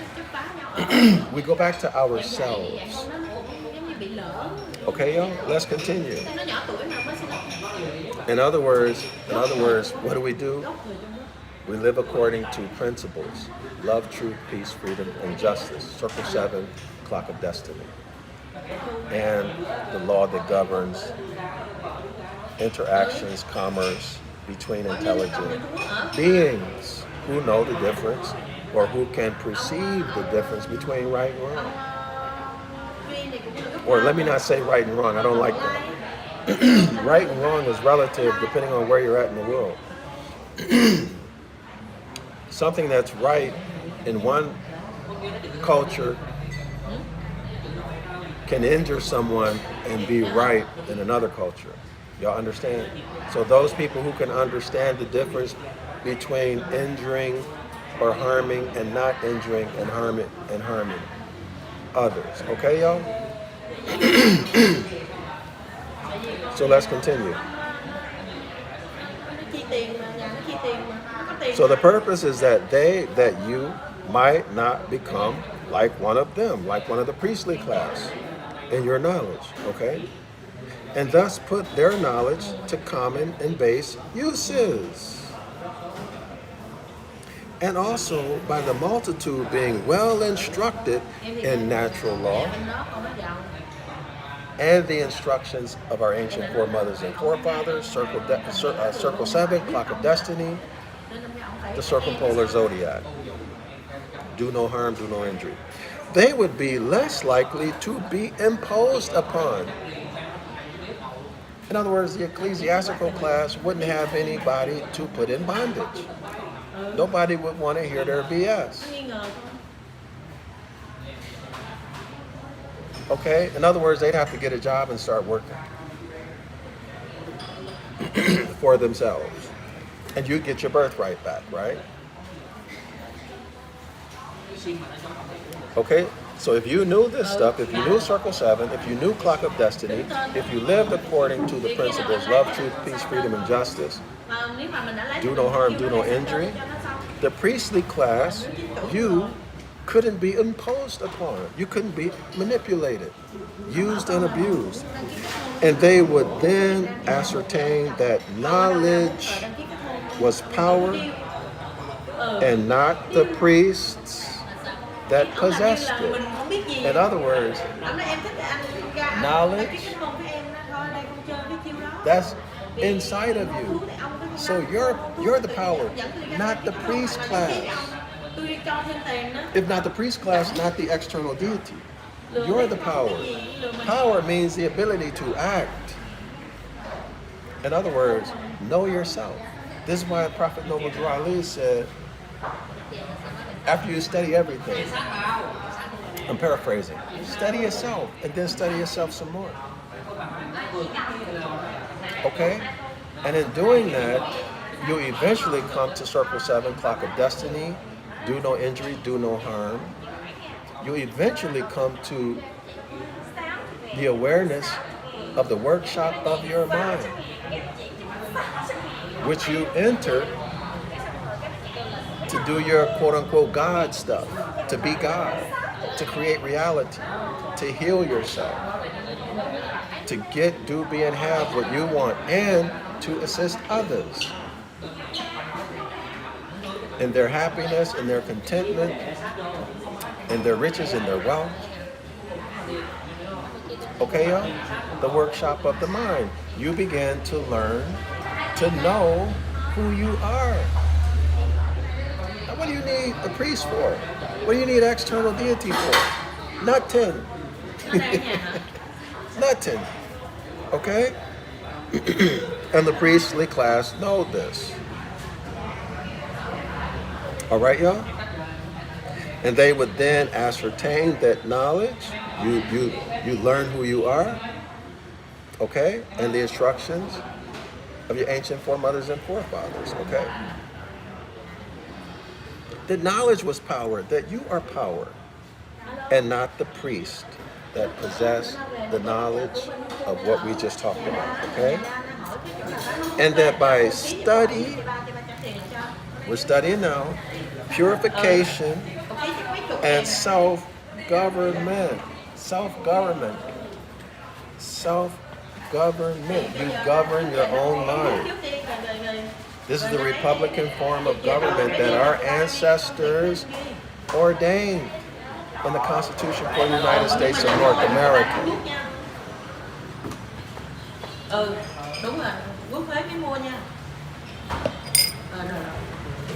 Self-governance, the Republican form of government. Article 10, the reserved rights of the people in the preamble, who ordained and established that trust document with the Article 3 court.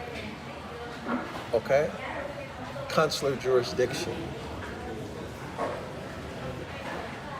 When you know who you are, now you can access that power, the executive, judicial, and legislative power. When the hybrids are out of control or acting against nature and natural law. Okay, our ancestors reserved those rights for us to do the corrections or to not suffer. This is why I always tell people, this is Deuteronomy chapter 30.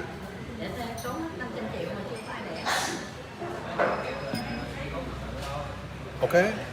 on an individual basis, the recovery, the reclamation of our birthright. Okay, y'all? So let's continue. So the purification would be what, y'all? From our point of view, the purification would be letting go of these deities, these external deities. Let them go. Well, C.M. Bay tells us that too, right? Prophet Noble Drew Ali tells us, let these deities go. They've never done us any good. Okay, all of these solar deities never have done us any good. They've only harmed us. So let it go. Kick the cuckoo bird egg thought seed out of your head and then be yourself.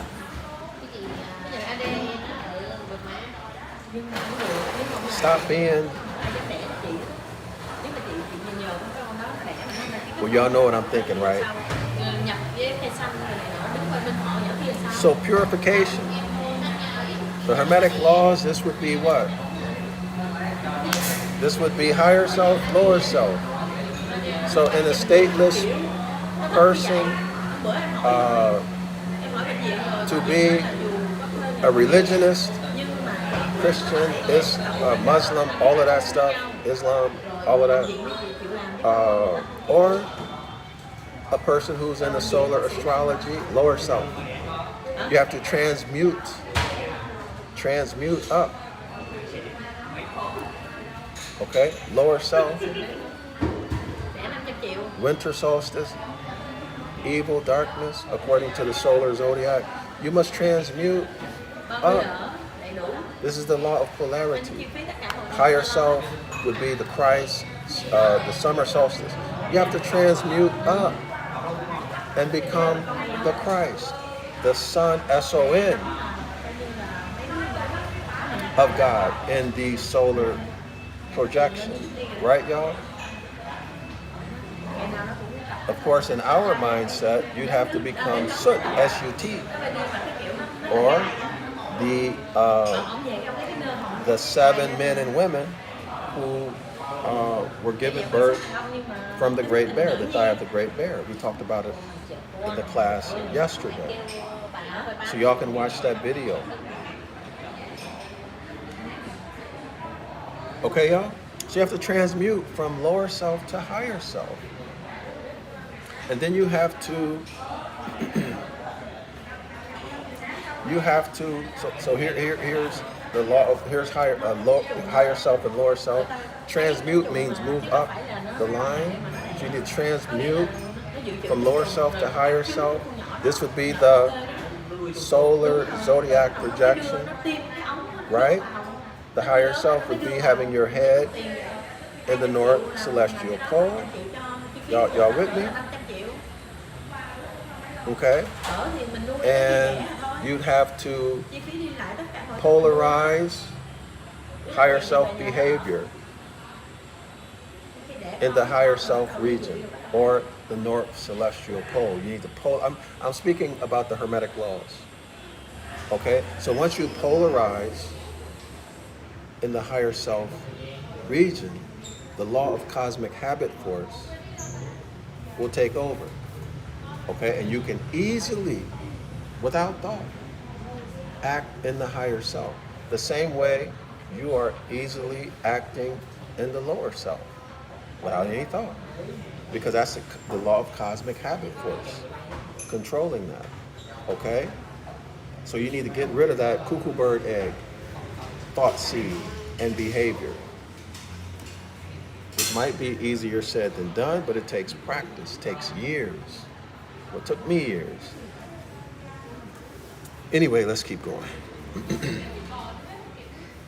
And they would then ascertain that knowledge was power and not the priest that possessed the knowledge. And that by study, purification, and self-government, enforce the Constitution. Self-government is a republican form of government. I'm speaking for the Moors in the north. Okay, or the Al-Moroccan Empire, northwest of Mexico.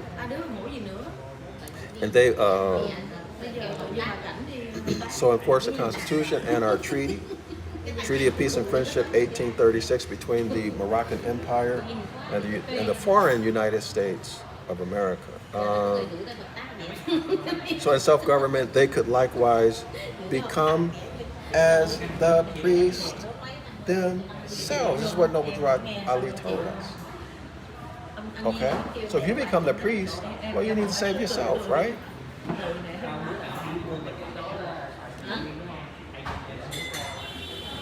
Virgo signifies malt houses, cornfields, granaries, and where hay, wheat, barley, and peas are stored or laid away. So these are all grains, right? Grains, Virgo, harvest. Where butter and cheese, so this is comes from cows and goats, okay? So your farm animals are stored. Restaurants, bread, Bethlehem bread, contractors of buildings to build the storehouses. A learned person, the Holy Spirit is all knowledge and wisdom, right? A student, a place for books, libraries, deeds, papers, closets where maps, charts, and plans are kept. Mercury in this sign in any question or nativity placed in the 10th in good aspect to the Escheat sun or Jupiter, the party will certainly rise to great preferment by means of his ingenuity. And if Jupiter happened to be lord of his ascendant, it will come unlooked for. But if Mercury be weak or afflicted in a bad place of the figure, you must judge quite contrary, even though Jupiter be in the 10th, for then he will only hope for that which he will never obtain. So we have to remember that the planets originated from those 7 men who are Elohim or gods, who later in time are remixed into planets. So it's my suspicion, and remember the 7 men are the 7 stars of the Great Bear, okay? It's my suspicion that the attributes of the planets are in fact the attributes of those 7 stars, or those 7 men who come from those 7 stars, and then they're remixed into planets. And the planets having the effects, electromagnetic effect on planet Earth and consciousness. Y'all hear me? I hope you heard me. It is a second sign of the earthly triplicity. It is barren, cold, and melancholy, feminine, nocturnal, and a meridional. It represents a slender body of good proportion, long, smooth hair, brown, dark brown, or black. A ruddy, brownish complexion. Interesting. Longer over visage, not very beautiful, but comely. Okay, so I understand that. Why? Because they're saying Mercury is ruddy or brownish, right? So they're saying that the autochthonous Moor is ugly, vile, criminal. Okay? Which is why they're calling the Great Mother the harlot of Revelation. Okay? And an addict, a drunk. Okay? Longer over vicious, not very beautiful, but comely. Don't we see that in Song of Solomon? Similar statement. And commonly very discreet and ingenious. So let's stop here, y'all. We're gonna pick it back up on page 199. I put my bookmark, so when we come back, I know exactly where to go. So thanks everyone for joining in. I hope everyone learned something. So let me make a request. Talk to your heirs, friends and family, and anyone else about what the information you have heard today. Watch the other videos. Don't reject it. Learn. Get a knowledge of what I'm talking about. Then make a informed decision, which would be an intelligent decision based upon adequate information. Don't just reject it without knowing what I'm talking about. Okay, y'all? Shalawama, Islam to all the Moors. I, self, law, am master.